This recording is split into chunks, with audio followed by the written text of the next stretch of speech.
नमस्कार साथियों, मैं कुंदन कुमार स्वागत करता हूं करंट अफेयर के इस सेशन में। दोस्तों, आज हम देखेंगे कल के दिनों में घटित राष्ट्रीय एवं अंतर्राष्ट्रीय खबरें जो आपके किसी भी परीक्षा के दृष्टिकोण से बेहद महत्वपूर्ण होने वाली है। तो आप वीडियो के लास्ट तक बने रहिएगा। निश्चित है आज के इस सेशन से कोई ना कोई प्रश्न आपके किसी न किसी परीक्षा में पूछे जाएंगे। तो चलिए शुरू करते हैं अपने पहले क्वेश्चन से। पहला क्वेश्चन है, शिक्षा को हमले से बचाने के लिए अंतर्राष्ट्रीय दिवस कब मनाया गया है? यानी शिक्षा को हमले से बचाने के लिए थोड़ा इसको जान लेते हैं कि क्या है ये बिंदु, क्या है शिक्षा। तो हमारे देश में, हमारे विदेश में भी बहुत सारे ऐसे गांव हैं जहां पर बच्चों को, खासकर स्त्रियों को, महिलाओं को, लड़कियों को शिक्षित नहीं करना चाहता है समाज। यानी लोग समझता है कि उसको हम शिक्षित क्यों करें, क्यों पढ़ाई लिखाएं, वे घर में रहे, घर की काम करें। तो उन लोगों की, उनकी मानसिकता को बदलने के लिए हर एक साल हम लोग शिक्षा को हमले से बचाने के लिए अंतर्राष्ट्रीय दिवस के रूप में मनाते हैं 9 सितंबर को। कब मनाते हैं? 9 सितंबर को मनाते हैं। आइए अगला क्वेश्चन है बिहार राज्य से। हाल ही में किस राज्य के शिक्षा विभाग ने कोचिंग संस्थान नियमावली 2023 जारी किया है? तो अभी बिहार सरकार के द्वारा बिहार राज्य में कोचिंग नियमावली 2023 को जारी किया गया है। बिहार के शिक्षा सचिव के पाठक के द्वारा, जो पूरे बिहार में हलचल पैदा कर दिए हैं। पूरे बिहार में क्या कर दिए हैं? हलचल पैदा कर दिए हैं। इस नियमावली में क्या होगा कि आपको अपने कोचिंग संस्थान का रजिस्ट्रेशन कराना होगा, जिसकी रजिस्ट्रेशन शुल्क होगी 5,000 रुपया। कितनी शुल्क होगी? 5,000 रुपया शुल्क होगी। इसकी अवधि क्या होगी? यानी एक्सपायरी डेट तो 3 वर्ष। कितनी होगी? इसकी अवधि होगी 3 वर्ष और शुल्क होगा 5,000। इसके बाद आप अपने कोचिंग संस्थान को कब से कब तक नहीं खोल सकते हैं। तो सुबह के 9:30 से, सुबह के 9:30 से शाम के 4 बजे तक, 4 PM तक आप अपने कोचिंग संस्थान, शैक्षणिक संस्थान, या आप कोचिंग चला रहे हैं या प्राइवेट स्कूल चला रहे हैं, आप उसको नहीं खोल सकते हैं। यह नियमावली कितने साल के बाद लाई गई है? यानी यह बिहार शिक्षा नियमावली कितने साल के बाद लाई गई है? तो यह 13 वर्ष के बाद लाई गई है। कितने वर्ष के बाद लाई गई है? तो 13 वर्ष के बाद। 13 वर्ष के बाद इसमें क्या हुआ दोस्तों? बदलाव हुआ है। इसके अलावा भी के पाठक के द्वारा एक छुट्टी का भी मेनू निकला था सरकारी स्कूल के शिक्षकों में छुट्टी लगाने के लिए, लेकिन उसको फिलहाल रद्द कर दिया गया। तो उस पर चर्चा करना ठीक नहीं रहेगा। मान लीजिए जो चीज़ आया कैंसिल हो गया तो उसको मुफ्त में बता देने से कोई फायदा नहीं है। अगले क्वेश्चन की तरफ बढ़ते हैं। बिहार के कितने बाल वैज्ञानिकों का चयन? यानी बिहार राज्य के कितने बाल वैज्ञानिकों का, यानी छोटे छोटे जो वैज्ञानिक होते हैं, नन्हे मुन्ने वैज्ञानिक होते हैं जो अपना छोटा छोटा आविष्कार करते हैं, जापान के सकुरा विज्ञान एक्सचेंज कार्यक्रम के लिए हुआ है। तो बिहार से कुल 6 बाल वैज्ञानिकों का चयन जापान के सकुरा वैज्ञानिक एक्सचेंज कार्यक्रम के लिए हुआ है। आइए अगले क्वेश्चन। बिहार के किस जिले में 2 दिवसीय ई ट्रांसपोर्ट वर्कशॉप का आयोजन किया गया है? तो बिहार के गया जिले में 2 दिवसीय ई ट्रांसपोर्ट वर्कशॉप का आयोजन किया गया है। इसमें ट्रांसपोर्ट का कार्य को डिजिटल करने के लिए विशेष पहल की जाएगी। अगले क्वेश्चन की तरफ बढ़ते हैं। सरकार ने हाल ही में वन मुद्दों के मामले में सहायता के लिए किस समिति का गठन हुआ है? तो CEC समिति। यह सरकार के द्वारा 2000 ईस्वी में ही बनाया गया था। कब बनाया गया था? या माफ कीजिएगा, 2002 ईस्वी में ही बनाया गया था। CEC का गठन कब हुआ था? तो 2002 में हुआ था।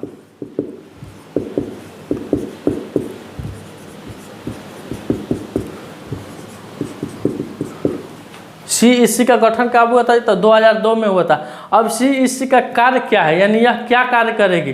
तो इसका कार्य है पेड़ अधिनियम 2023 या पेड़ अधिनियम, वृक्ष अधिनियम, वन अधिनियम 2023 के तहत यह कार्य करेगी। यह पेड़ों का कटने से उसके रोकथाम पर, किस तरह से पर्यावरण को संरक्षित किया जाए, उस पर यह कार्य करेगी। आइए अगले क्वेश्चन पर। नॉर्थ ईस्ट इंडिया फेस्टिवल कहाँ आयोजित होगा?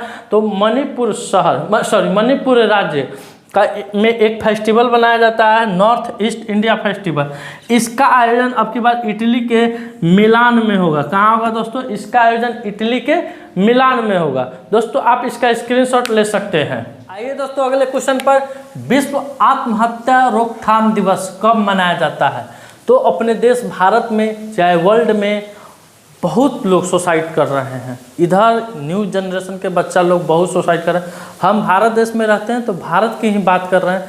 भारत में एक कोटा शहर है, राजस्थान का कोटा शहर है, जिसमें अभी तक यानी 2023 के डाटा के अनुसार अभी तक 23 बच्चा सिर्फ कोटा शहर में आत्महत्या किया है पढ़ाई के लेकर। तो उसी आत्महत्या पर रोकथाम लगाने के लिए बच्चों को, पुरुषों को, व्यक्तियों को उस स्टेट से बाहर निकलने के लिए हर एक साल हम लोग 10 सितंबर को आत्महत्या दिवस के रूप में मनाते हैं। इंडिया में आत्महत्या के रोकथाम के लिए कुछ नया पहल स्टार्ट किया गया है, जैसे कि ज़्यादा आत्महत्या इंडिया में हो रहा है कि कोचिंग संस्थानों में हो रहा है, पढ़ने वाले विद्यार्थी तनाव में आ जा रहे हैं, घरेलू तनाव में आ जा रहे हैं, जिस कारण वे क्या कर ले रहे हैं, आत्महत्या कर ले रहे हैं। तो ये जो पंखा है तो ज़्यादा आत्महत्या लोग पंखा में कर रहा है, क्योंकि दवा दुकान से तो सुसाइड का दवा भी नहीं देता है दुकानदार जब तक डॉक्टर का पर्ची लिखा हुआ नहीं दे। उस फैन में स्प्रिंग लगा दिया जा रहा है, जैसे ही आप फैन में फंदा लगा के लटकिएगा कि फैन पूरा झूल के नीचे चला आएगा। ठीक है, तो ये सब ऐसी पहल सरकार के द्वारा की जा रही है। और गार्जियनों से, माता पिता से भी आग्रह है कि वे बच्चों को ज़्यादा स्ट्रेस में ना डालें, पढ़ाई के प्रति उनको ज़्यादा मत अथी करें। इसी कारण बच्चे क्या हो जा रहे हैं, आत्महत्या के शिकार पर उतारू हो जा रहे हैं। और हमारे देश में और एक और नया चला है आपको ऑनलाइन गेमिंग जो ऑनलाइन सट्टा होता है, सट्टा खेल कर भी बहुत सारे लोग क्या कर रहे हैं, आत्महत्या कर ले रहे हैं। आइए आप भी, हम भी ये कदम कभी ना उठाएं। ये कदम जो आत्महत्या, क्योंकि ज़िंदगी मिलती है 84 लाख योनि को पार करने के बाद यह ज़िंदगी मिलती है, और यह बेहद खूबसूरत ज़िंदगी है मनुष्य का। इसको खूबसूरत तरीके से हम लोग को जीना चाहिए। आइए इसी खूबसूरत तरीके से जीते जीते हम लोग चलते हैं खूबसूरत क्वेश्चन के पास। और यह खूबसूरत क्वेश्चन है, स्वच्छ वायु सर्वेक्षण के मामले में सबसे शीर्ष स्थान पर कौन सा शहर रहा है? तो जितना भी स्वच्छता का बात होगा, सफाई का बात होगा, प्रदूषण मुक्त बात होगा, ऑप्शन में आपको इंदौर मिलेगा। आंख बंद करके इंदौर मार दीजिएगा। अब की बार इंदौर भी है, अमरावती भी है और परमाणु भी है। ये 3 शहर है जो स्वच्छ वायु सर्वेक्षण के मामले में सबसे शीर्ष स्थान पर है। आइए अगले क्वेश्चन पर, किस राज्य सरकार ने RSS पेंशन योजना में ट्रांसजेंडर को शामिल किया है? तो झारखंड सरकार के द्वारा झारखंड में जितने भी ट्रांसजेंडर व्यक्ति है, ट्रांसजेंडर आदमी है, उन सभी को पेंशन योजना में, RSS पेंशन योजना में शामिल कर लिया गया है। यह झारखंड सरकार के द्वारा एक बहुत ही सराहनीय कदम उठाया गया। इसके लिए क्या करना होगा, यानी इस ट्रांसजेंडर को किस तरह से पेंशन मिल सकता है?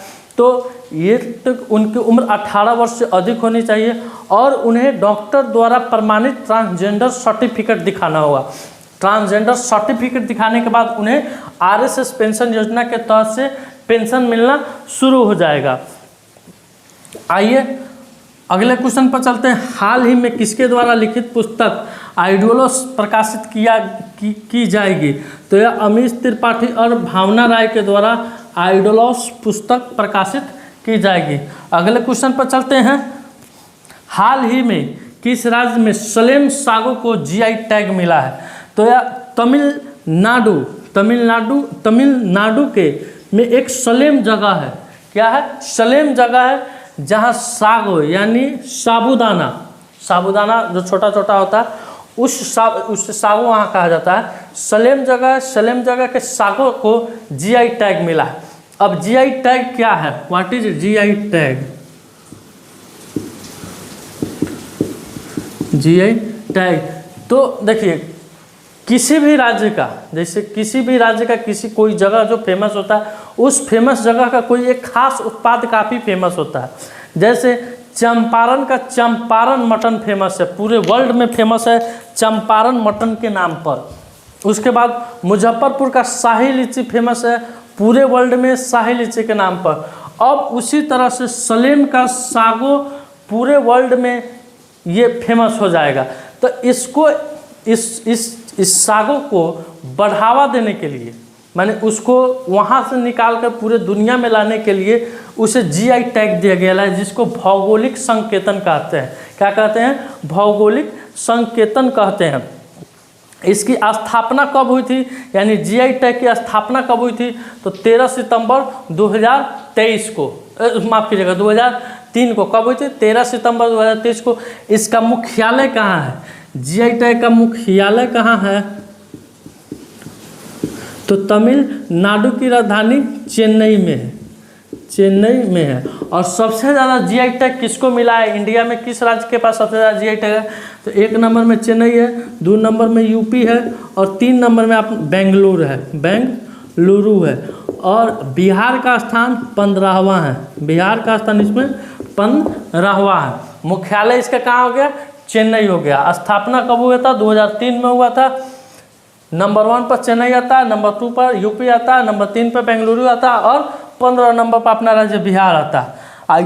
अगले क्वेश्चन की तरफ बढ़ते हैं। हाल ही में भारत ने संवादात्मक भुगतान के लिए कौन सा ऐप लॉन्च किया है? तो भारत ने, देखिए दोस्तों, ये भारत, अब आपको कहीं भी क्वेश्चन में इंडिया नज़र नहीं आएगा, अब क्या नज़र आएगा?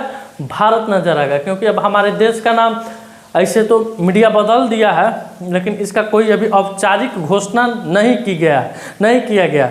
लेकिन क्वेश्चन जो भी आ रहा है, मैंने मोबाइल पर PDF में जो भी क्वेश्चन आ रहा है, अब वहाँ पे भारत, अधिकांश भारत ही लिखा हुआ मिल रहा है। तो हाल ही में भारत ने संवादात्मक भुगतान के लिए कौन सा ऐप लॉन्च किया है? तो हेलो UPI। कौन सा लॉन्च किया दोस्तों? Hello UPI। आज का सवाल है दोस्तों मेरा कि जनवरी 2022 में भारत के किस टाइगर रिजर्व को T×2 वैश्विक पुरस्कार से सम्मानित किया गया? तो आप इसका उत्तर कमेंट बॉक्स में दीजिएगा। इसके बारे में जो भी आप डीपली जानते हैं उसका भी उत्तर कमेंट बॉक्स में दीजिएगा। दोस्तों, कल का क्वेश्चन था कि कन्याकुमारी के किस केले को जीआई टैग मिला हुआ है? तो कन्याकुमारी के माल्टी केले को जीआई टैग मिला हुआ। माल्टी केला जिसका इतना छोटा छोटा होता है, इसलिए जीआई टैग मिला हुआ, क्योंकि वह केला शहद से भी ज़्यादा मीठा होता है। क्या होता है? शहद से भी ज़्यादा मीठा होता है और कन्याकुमारी में होता है।